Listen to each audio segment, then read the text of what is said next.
Bien, metabolismo de glúcidos.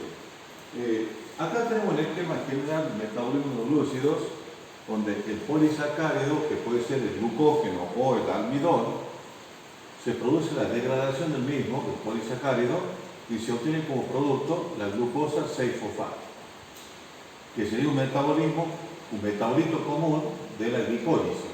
Sabemos que la glicólisis arranca de glucosa y termina en piruvato.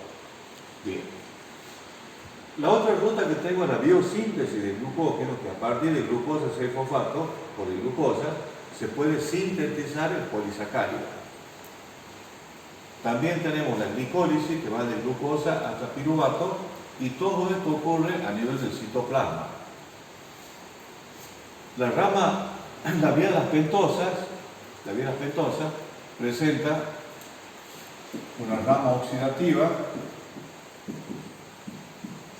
y una rama no oxidativa.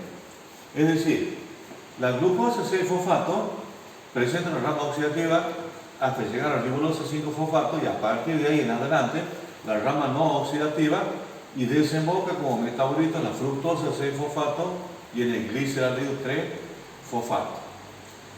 La gluconeogénesis, que es la formación de glucosa a partir de compuestos no glucídicos, por ejemplo del piruvato. A partir del piruvato yo genero glucosa, o sea que la gluconeogénesis es un proceso anabólico, igual que la biosíntesis del glucógeno. Y el resto, la degradación de polisacáridos, la glicólisis, son procesos catabólicos. Bien, todo esto ocurre a nivel del citoplasma y ocurre la glicólisis, ya sea aeróbico o anaeróbico, hasta que llega a piruvato. Anaeróbicamente se produce la fermentación, que puede ser láctica o alcohólica, que veremos oportunamente. Bien. ¿Cómo es el mecanismo de la degradación de glucógeno o de almidón? En este caso explicaremos de glucógeno. Acá se representan, estas son moléculas de alfa-D-glucopiranosa, uniones 1,4, 1,4, 1,4, 1,4. Escribo 9 moléculas. Esta es alfa-1,6 la ramificación, y acá coloco 12. Donde me queda la 1 con el 6, me queda en el tercero de acá, en la ubicación.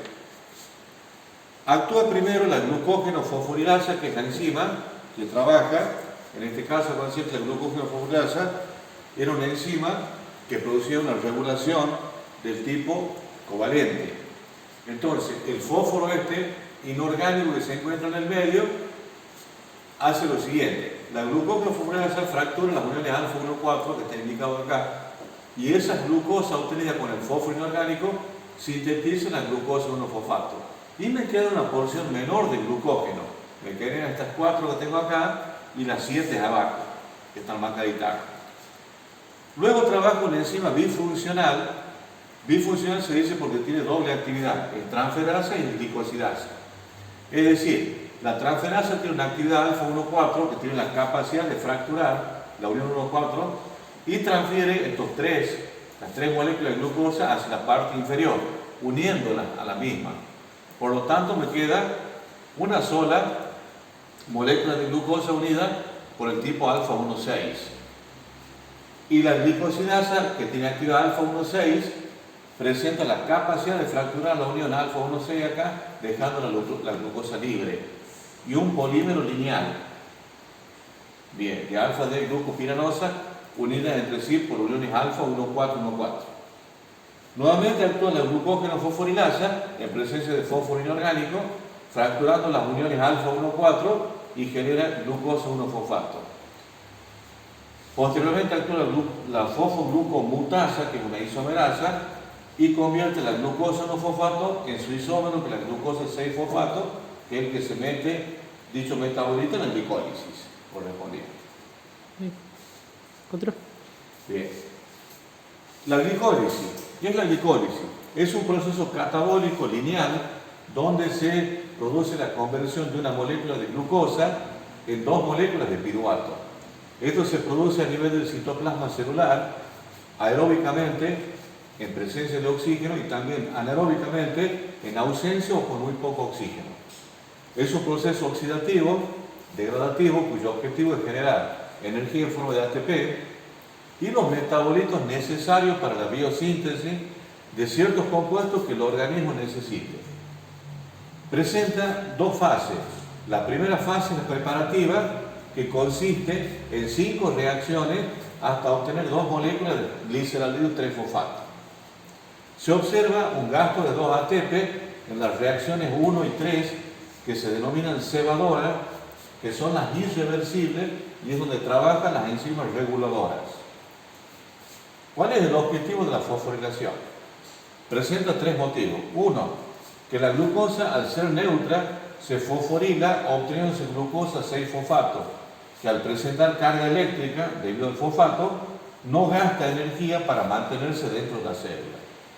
Segundo, que la fosforilación aumenta la especificidad y la eficiencia de la enzima. Y tercero, que el fosfato combinado con el ADP sintetiza el ATP, en el cual se almacena la energía química.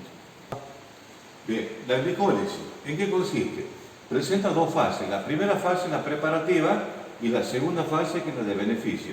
Acá tengo las primeras 5 reacciones donde la glucosa, que presenta esta estructura en forma piranósica, la alfa-D-glucopiranosa, en presencia de la enzima que es la exoquinasa, que sabemos que es una transferasa, y magnesio presenta como cofactor. Se gasta un ATP, donde de glucosa a glucosa 6-fosfato se presenta una reacción del tipo endergónica, es decir, el delta de G0 es positivo, o sea que esa reacción es no favorable, por lo tanto, el ATP se acopla teniendo un delta de G0 negativo, que es exergónica.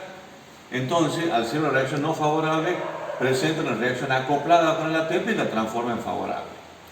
Bien, una vez que obtengo la glucosa 6-fosfato, que esa es la formulita, actúa la fosfoglucoisomerasa, isomerizándose la glucosa 6-fosfato en fructosa 6-fosfato, que tendría acá. O sea, pasa el fósforo de glucosa 6-fosfato, que es esta, a fructosa 6-fosfato, reversiblemente.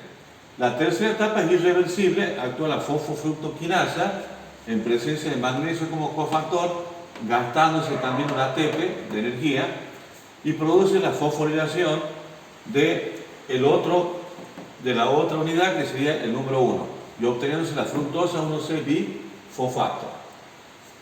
Luego, en presencia de la aldolasa que es una liasa, se fractura la fructosa 1,6-bifosfato, obteniéndose 2 moléculas. Una es gliceraldehído 3-fosfato y la otra es la dihidroxiacetona fosfato. En presencia, que es la reacción número 5 esta, en presencia de la fosfotriosa isomerasa, se isomeriza la dihidroxiacetona fosfato en gliceraldehído 3-fosfato. Por lo tanto, la molécula de glucosa se convirtió en 2 moléculas ¿de qué? De gliceraldehído 3-fosfato.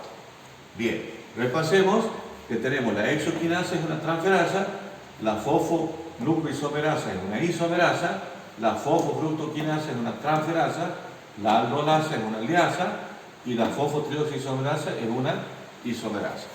Posteriormente, la segunda etapa, que es la segunda fase, que es la de beneficio, acá tengo el gliceraldehído 3-fosfato obtenido anteriormente, entonces pongo un coeficiente para indicar que se multiplica por 2, porque son 2 moléculas de gliceraldehído 3-fosfato. Actúa primeramente el gliceraldehído 3-fosfato de hidrogenasa, reversiblemente.